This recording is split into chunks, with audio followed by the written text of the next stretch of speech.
জাতীয় কবি কাজী নজরুল ইসলাম 1922 সাল থেকে 1929 সাল, বিশেষত 26 থেকে 29 সালের মধ্যে দুইবার এই কার্পাসডাঙ্গা, ঐতিহাসিক কার্পাসডাঙ্গা এই বাড়িতেই অবস্থান করেছিলেন। ধারণা করা হয় তিনি দুইবারে 2 মাসের অধিক সময় অবস্থান করেছিলেন এখানে বসে তিনি স্বদেশী আন্দোলনের নেতাদেরকে ব্রিটিশ বিরোধী আন্দোলনকে বেগবান করবার জন্য উদ্বুদ্ধ করেছিলেন। কখনো কখনো তিনি কবিতা গান রচনা করেছেন।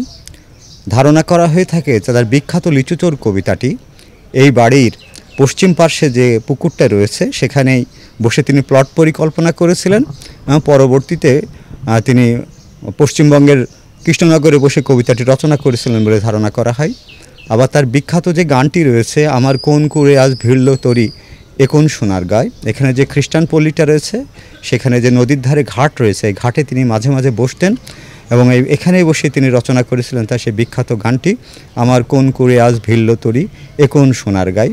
তাছাড়া তার পদ্মগোখ্র নামক যে প্রতিনিধিত্বশীল একটি ছোট গল্প রয়েছে, এই ছোট গল্পটিও তিনি এখানে বসেই তার প্লট পরিকল্পনা করেছিলেন বলে মনে করা হয়।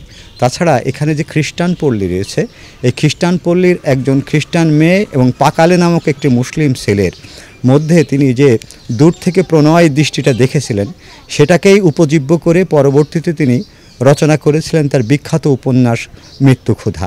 তাছাড়া নজরুলের স্বদেশী পর্যায়ের অনেকগুলো গানই এখানে রচনা করা হয়েছিল বলে অনেক সঙ্গীত বোদ্ধা এবং নজরুল গবেষক মনে করে থাকেন। বিশেষত এখানে যারা নজরুল ইসলামকে কার্পাসডাঙ্গা অবস্থানকে নির্ণয় করে বিভিন্ন সময়ে বিভিন্ন গবেষণামূলক কর্মকাণ্ড পরিচালনা করেছেন, তাদের মধ্যে অনেকেই ধারণা করেন যে নজরুল ইসলাম স্বদেশী আন্দোলনকে বেগবান করবার জন্য এখানে যে অবস্থানকালে, দীর্ঘ 2 মাসের অবস্থানকালে তিনি কখনো কখনো এখানে যে সমস্ত স্থানীয় নেতৃবৃন্দ ছিল তাদেরকে কংগ্রেসি আন্দোলন অর্থাৎ স্বদেশী আন্দোলনে যোগদানের জন্য বিভিন্ন রকম নির্দেশিকা, নেতৃত্ব নির্ণয় এগুলো তিনি প্রদান করতেন। ঐতিহাসিক আটচালা ঘর, এ ঘরেই তিনি 2 মাস অবস্থান করেছিলেন।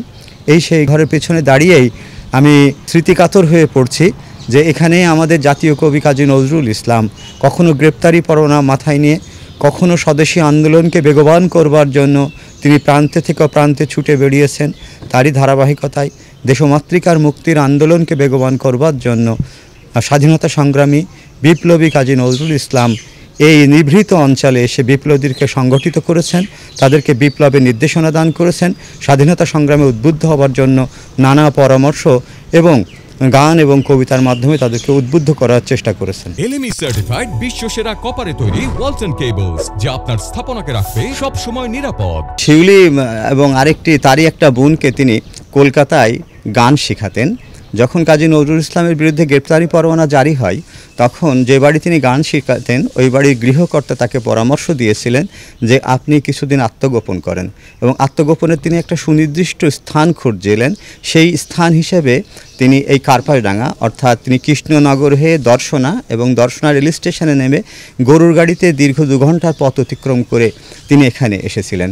এবং শিউলি মালা সহ তার যে শিষ্যদের মানে সঙ্গীতের যে শিষ্যত্ব নিয়েছিল, তারা নজরুল সঙ্গীতের যেভাবে তালিম নিয়েছিল, তারা গুরুর প্রতি অত্যন্ত শ্রদ্ধাশীল ছিল এবং তারা মনে করেছিল নজরুলের মতো একটি প্রতিভাকে যেন কোনোভাবেই তিনি যেভাবেই হোক ব্রিটিশ হুলিয়া থেকে আত্মরক্ষা করতে পারে, তার প্রতিভা যেন বিঘ্নিত না হয়, সেজন্য তার যোগ্য শিষ্যা তাদেরকে এই জায়গায় থাকবার জায়গা করে দিয়েছিলেন।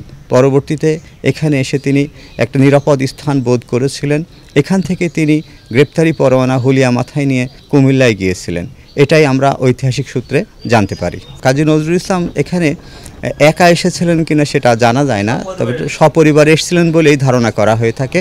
তার পরিবারের অন্যান্য সদস্যরাও এখানে এসেছিলেন এবং তিনি পারিবারিকভাবে এই আমার পিছনে যে আটচালা ঘর রয়েছে এখানে অবস্থান করেছিলেন।